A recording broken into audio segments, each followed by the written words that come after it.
We're looking at over 20 years of data from consumer reports, car complaints, and real-world mechanic feedback Toyota Corolla. Toyota Corolla. So I'm gonna say Corolla. to find the Toyota Corolla best years to buy.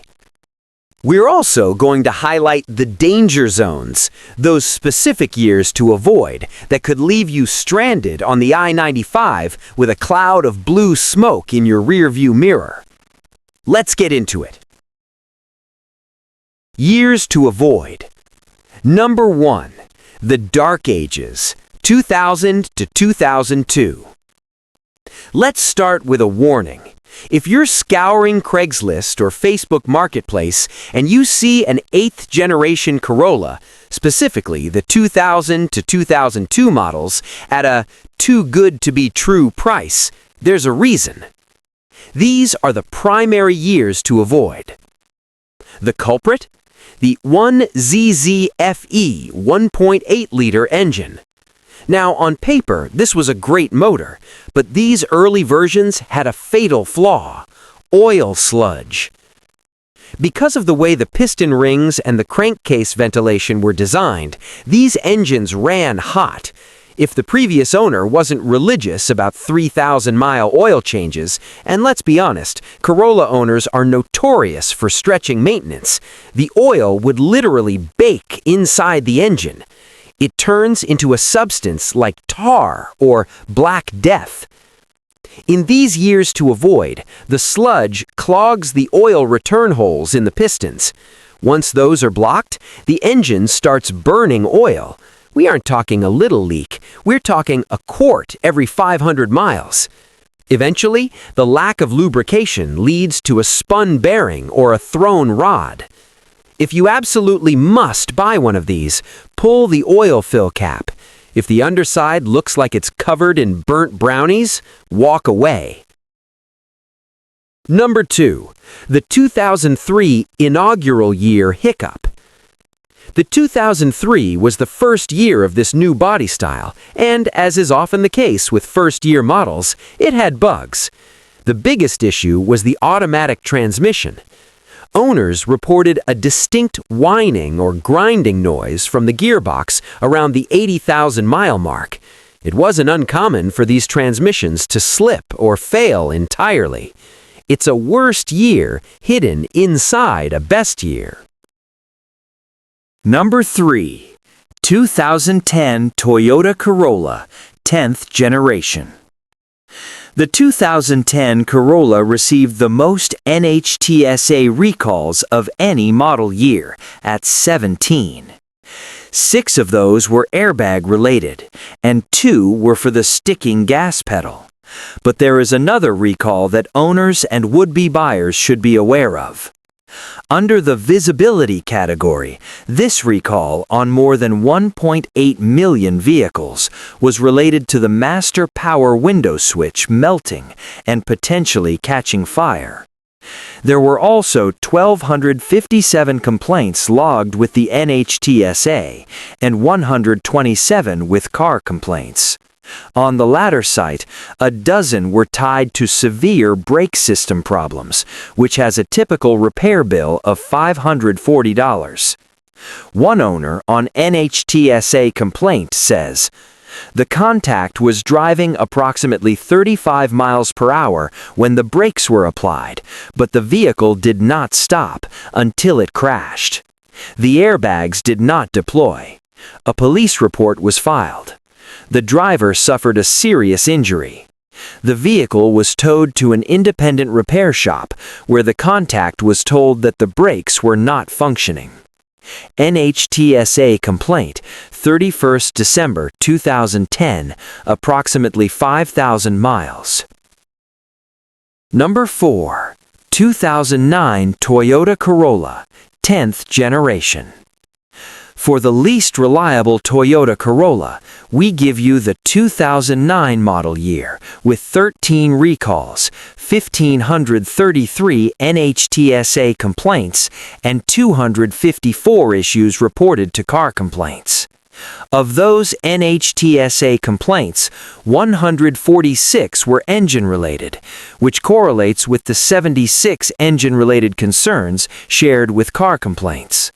Of those, the problems caused by excessive oil consumption carry an average repair bill of $4,570, followed by significant numbers of complaints in other high-dollar repair categories, like the following: water pump failure at an average of 62,000 miles, with a typical repair cost of $800.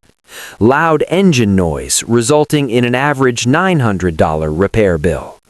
Transmission failing at about 137,000 miles with a typical $2,460 cost to replace. One owner on NHTSA complaint says, "My car has 91,414 miles and has had multiple cylinder misfires with my normal daily commute of 6 miles each way. In 3 years on a 4-cylinder engine, I have had 3 ignition coils replaced, twice within 2.5 years and 10,468 miles on the number 2 coil. All repairs have been completed by Toyota certified repair facilities with Toyota OEM parts." NHTSA complaint, 15 January 2020, 91,144 miles. Best years to buy. Number 5. The 2004 to 2008 sweet spot. However, from 2004 onward, Toyota fixed the transmission issues and refined the 1ZZFE engine to eliminate the sludge problems. Why these are the best years? Mechanical simplicity. No CVTs here, just a robust 4-speed automatic or a 5-speed manual.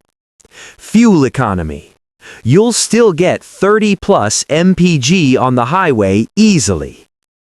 Parts availability. You can find parts for these at any AutoZone in America for the price of a sandwich. If you find a 2007 or 2008 with 120,000 miles, buy it. That car has another 150,000 miles in it if you treat it right. Number 4. 2011 to 2013, the tank years. By 2011, Toyota had heard the complaints. They recalibrated the steering and fixed the piston ring issues. The 2011 to 2013 Toyota Corolla are widely considered some of the best years ever made. These cars are boring. They are slow. The interior is full of hard plastics, but they are indestructible. If you need a car for a college student or a 50-mile daily commute, a 2012 Toyota Corolla is basically a cheat code for life. Number 3. 2020 Toyota Corolla, 12th generation. Our pick for the very best year for Toyota Corolla reliability is the 2020 model year. Like its closely related 2021 stablemate, these Corollas have excellent ratings from the likes of RepairPal and CarEdge, plus a high J.D. Power reliability score. Of the 2 recalls issued for these Corollas, one was for an incorrect load capacity label and the other for failing backup lights that impacted just 960 units. Those relatively low severity recalls were accompanied by a single concern logged with the NTHSA and just 20 with CarComplaints. Number 2. 2021 Toyota Corolla, 12th generation.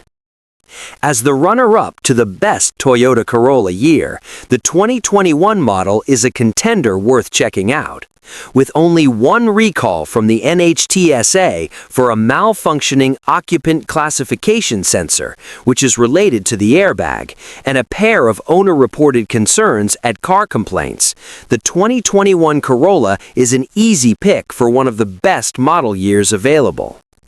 There were 166 NHTSA complaints for this model year, but 22 were related to an engine coolant bypass valve, a reasonably affordable repair, and more than 30 were airbag related. J.D. Power has not rated the 2021 Corolla, but CarEdge gives it an overall A+ grade, the highest possible score. Number 1.